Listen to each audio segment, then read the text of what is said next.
In state and local elections, you want your vote to matter, so the district that you vote in makes a difference. Federal courts have ruled Virginia's current district lines are unfair and marginalize voters based on race.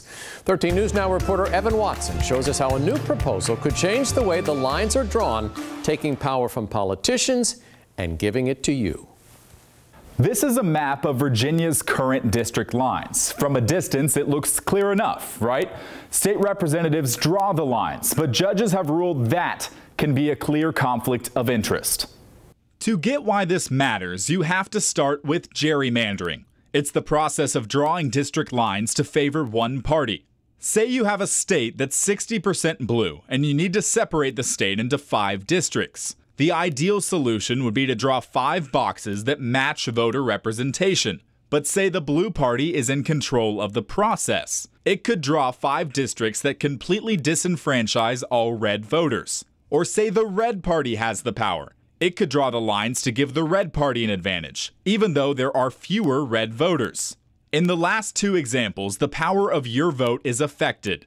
Districts are packed and cracked based on political affiliation and often race and ethnicity. Elected officials are essentially picking their voters and not the other way around. So does this happen in Virginia? You bet. This saxophone-shaped district in Newport News has been ruled unconstitutional. Same with this district that narrowly winds its way from Norfolk through Portsmouth and out into Suffolk. Across the country, voters decided in 2018 that legislators shouldn't draw their own district lines. Referendums passed in Utah, Colorado, Missouri, Ohio, and Michigan to give the power of redistricting to an independent citizen committee.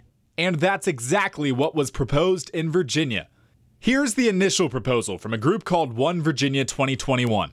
Start with the 4 top leaders of the General Assembly, the House and Senate majority and minority leaders. Each one would select a retired Virginia Circuit Court judge to form a selection committee. Those judges choose one more judge to help them. Then the judges would create an application and ask people from all over Virginia to apply to serve on the Citizen Commission. The judges will select 22 people from the pool of applicants, 5 Democrats, 5 Republicans, and 12 independents.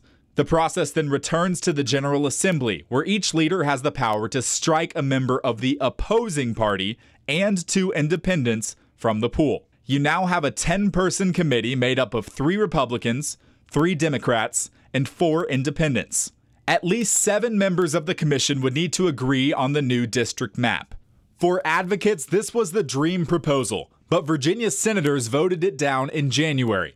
However, senators adapted this process into a compromise proposal. It has 16 committee members, half citizens and half legislators, and lawmakers would still be able to approve or reject the committee's map, but other aspects carry over. One more thing, this proposal must pass now. In Virginia, changing redistricting takes more than a voter referendum. It takes a constitutional amendment. An amendment must pass the General Assembly this session and next year before you can vote on it in November of 2020. The lines will be redrawn again in 2021.